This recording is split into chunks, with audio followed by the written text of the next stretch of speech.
For the past few years, 3 neighbours living in rural Nova Scotia have pooled resources to buy and install solar panels.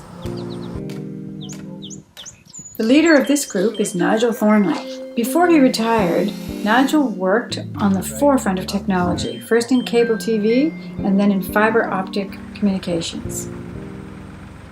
I was busy raising a family, living a life, and trying to put myself in a position where I could do what I feel I wanted and needed to do. So it's very much a survival thing. The first solar project is at Nigel's.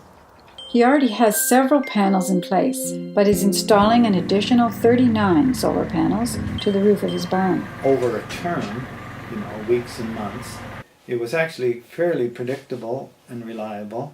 When the sun shone, you could get quite a burst of energy for a sustained period. It just sat there. It was benign to the environment once you got it there. Making it releases some carbon dioxide. But once you get it situated, it's all plus. The second solar project is at Dave's, who lives next door to Nigel.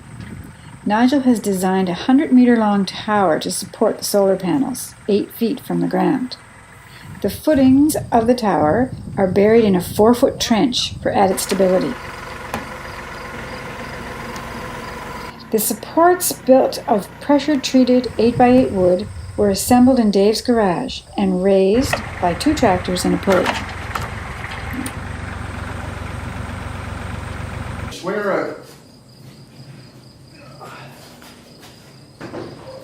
Those panels are 40 pounds a piece. It's pretty good straight up on that one. But the second panel from where you're at, the end's up. Well, with any luck, they'll pay for themselves. Yeah. And how long did it take to put this whole thing together? But it's been 2 years, but we're getting there. Yeah. And do you think this thing will ever blow down? Never. And why are you so confident? Nigel's expertise and the quality that we put into it. It's been well built. Very well built. The third project is at Corey's, located 2 kilometers down the road from his friends. Corey uses Nigel's tower design, but has opted to place the structure on a concrete pad.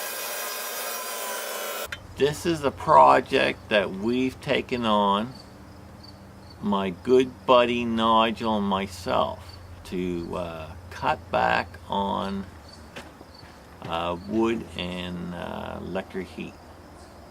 Yeah, we're gonna have to cut that tree down. It's right in the arc of the sun.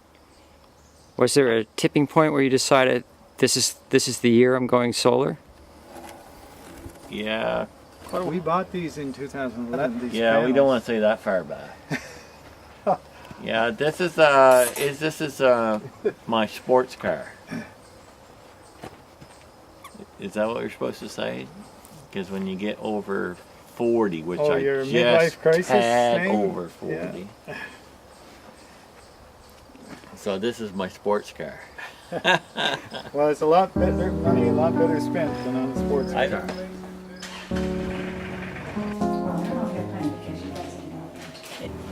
It's because there are no simple answers. Everything is tied together in a complex web, and to really understand it, you need to get into the complexity.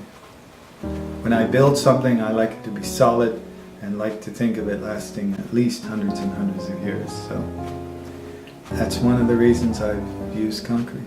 Gives you a sense of how the tunnel links the panels to the main part of the hose. And, yeah, you get a nice view out there.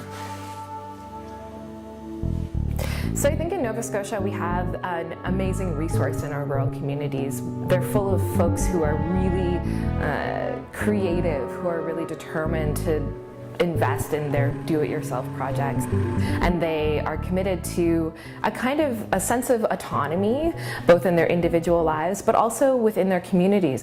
I think that renewable energy is really a lot about self-empowerment and about community empowerment. It's about literally taking that power back into our own hands.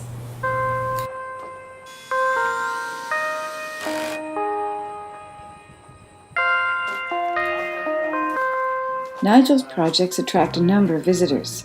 Some are curious, some come to learn and share notes. Today's visitor is Wayne Grosco, a teacher at the nearby community college. Probably 40 to 45. Okay, so you're covering a huge chunk of your Yeah. electricity. Yeah. And there's another 8,000 going here. All Well, right. for one thing, we are going to get an electric car. Okay, so you're So that's going to cover it. I'm trying to completely eliminate fossil fuels. yes. What we're talking about here is a really full-scale rebuilding of our energy systems, and it's challenging for people to have an understanding of what that future is going to look like. You and Nigel and Dave don't strike me as young men. So you want to make your money back on this project. So you don't have like your whole life to make it back. Well, we calculated it out at an 8.5-year payback. So I am gonna live to see myself in the black. And Corey likely is. He's younger than me. But the other I'm better it does looking bring too. up a good question. And the real point is that this should be the normal part of building a house. It should be just the same as the septic system. Young couple, when they're, say, 25 or 30 when they build a house, they build the house. By the time they're 40, their energy is free the rest of their lives. Here, cut away, and Yeah. that's what we did. And it was cut. Then we had to drill all the holes. Yeah. And let me see, we have, You must have just big buckets of them in there, big containers oh of yeah, them. I figured we drilled, well, my wife and I drilled Oh yes, approximately a house. 4,300 holes Yeah. in the brackets. Oh, Because they had to be drilled 3 times, right? Yes, yeah. 4,300 holes drilled. That's the way it is. There's a lot of work and a lot of pride went into this too. Yeah, I guess. You know, Yeah. it's an accomplishment I never dreamed of it ever start or finish. Yeah.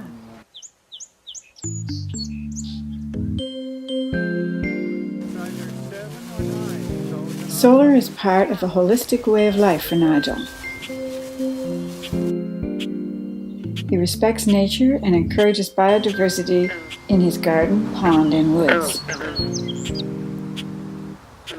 He and his wife Marley grow a great deal of their own food, and the surplus he has, he is generous in sharing with others.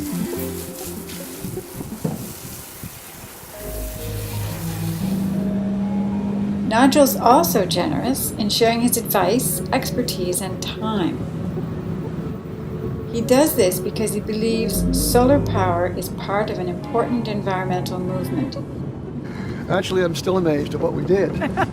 It's amazing. You come up the driveway there and you go, wow, that's a lot of solar panels. A lot of it was built in my garage, most of it, or in my basement. Had Started the it, idea, yeah. But he was the driving force and went in the right direction, and here we are. Well, where your money goes and what you do with your life, generally. One would hope that most people are trying to do the best they can for their families, their communities, and for future generations, and for the planet as a whole.